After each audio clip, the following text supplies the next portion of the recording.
What's going on, guys? It's your boy Kev here, back with another video. We're going to do some more NBA prize picks tonight. As you guys know, I like to do every single night. We've been doing actually really good with these. We got a lot of repeat guys on this list, which is nice because I actually like a lot of them. I think we've had a lot of success with some of these on this slate. So let's keep running it and go through these picks. So as you guys know, I also like to give my little intro and spiel to people, especially if they're new to the channel or new to Prizepicks. So Prizepicks is a daily fantasy sports platform where instead of picking players, you pick the overs and unders on the point projections of players. So if you look at like Bradley Beal here at 48, I can either take the over or the under of 48, and I can pair that 1, 2, 3, 4, or 5 times between that many players, as you can see up here. So it's sort of like a parlay in that aspect. My favorite thing about Prizepicks is that you can do it between different sports. So like I said, I can take the over 48 with Bradley Beal, switch over to NHL, and I can take David Pastrnak versus, as you can tell, I don't know hockey too well, Pastrnak, I should know he's a Bruin. I can take the over of 6 or under of 6.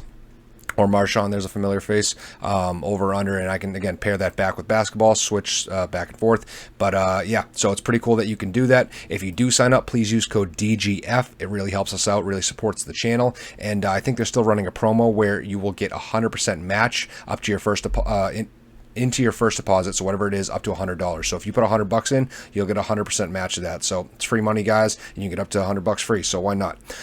Getting into these picks, let's hammer them. We got first, we got my boy Pascal. I told you I got him on my fantasy team for the year. He's been absolutely crushing it for me. I absolutely love him this year. You know, I liked him to hit the over last game that he played, and he did just that. Like I said, my boy's been really heating up, and he's actually cleared that 39-point projection, which is a little higher for him. Usually I believe he's at like 36 to 38, so 39. You know, he's starting to get some respect, starting to garner some, some notice here. But, at 39, I still like him. He's cleared that 39-point projection in 5 of his last 6. So, it's a tough matchup, but slight over for sure. Going to ride the hot hand there. Bradley Beal at 48, I'm going to avoid.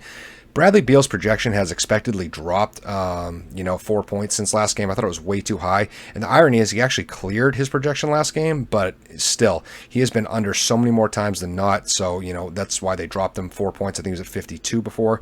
I still think you could take the under, gun to my head, but I will avoid him as, like I said, he did clear 55 points last game, went off, and Toronto's defense is kind of piss poor, so I would expect him to have a chance to hit that over. So, hey, my favorite NBA prize pick guy, you guys know, if you watch this channel at all, you guys know how much I love Young. They just don't really adjust his, projections and his line that much. I don't quite understand why. He's playing against a bottom 10 defense, and he has crazy consistency. You guys know how crazy consistent he is if you ever tune into this channel.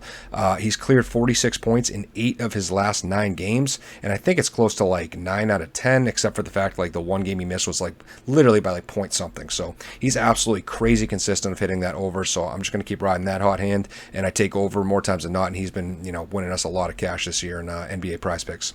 Luka, I'm probably going to avoid, as I tend to do. I told y'all to fade him last time, and I mean, we need to see more consistency out of him. Obviously, he's a stud. Obviously, he can put up big games, but he's so friggin' inconsistent. I mean, listen to his last few games. We're at 39 points, 63 points, 41 points, 63 again, 51, 45, 43, 42, 80. 82. So, like, you got 50s, 40s, 80s, 60s, 30s. It's absolutely crazy. I mean, the guy is all over the place. So, I will be avoiding him. He sounds like a nightmare. Moving on to Sabonis. I'm not going to fill this with a bunch of crap and filler, guys. You guys know I don't take him ever. If something changes, I'll let you know. But at this point, there's no point in bringing him up. Every time he's on slate, I fade him. He's just so friggin' inconsistent. I'd rather take anybody else, basically, that they put on the board. I mean, like the guy, nothing against him. It's just, I mean, he's a good player, but it's just for consistency reasons. Absolutely can't take him in prize picks.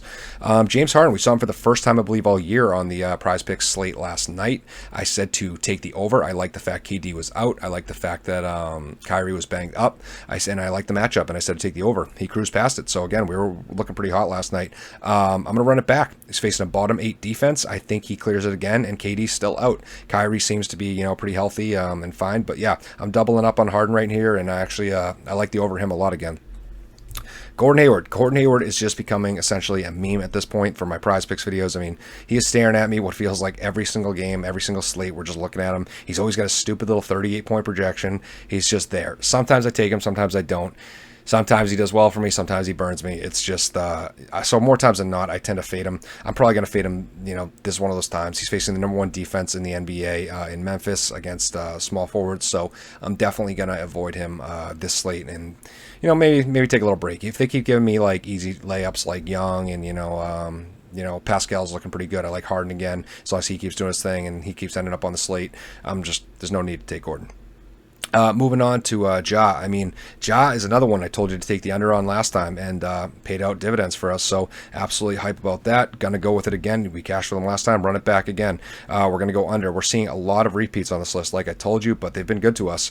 Ja has been under 40 points in 8 of his last 9 games.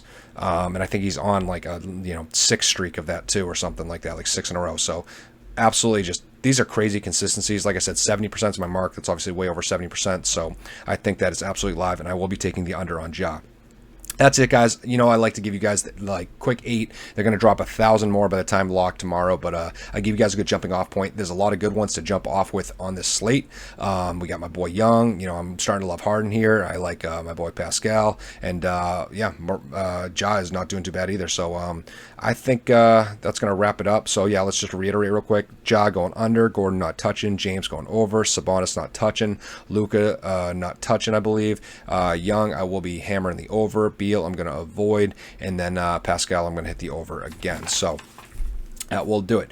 Thank you guys for tuning in. Really appreciate it. Hope you liked the video. Again, if you do sign up for Prizepicks, please use code DGF. It really helps us, really supports the channel. We got some more NBA content. I know, TJ and Bluff and or Matt rather. I tell you guys all the time that he's been absolutely crushing it. They do it every single night. They do their live streams every single night. So I genuinely believe, guys, we are the best at covering NBA content. I don't give myself credit for that. I give that all to Matt and TJ. They absolutely crush it. We are the best because of them at NBA content, I believe, in the world, and I give a lot of hats off to them. So thank you guys for tuning in. If you did enjoy it, please like, subscribe, and smash that notification bell, and as always, let's cash.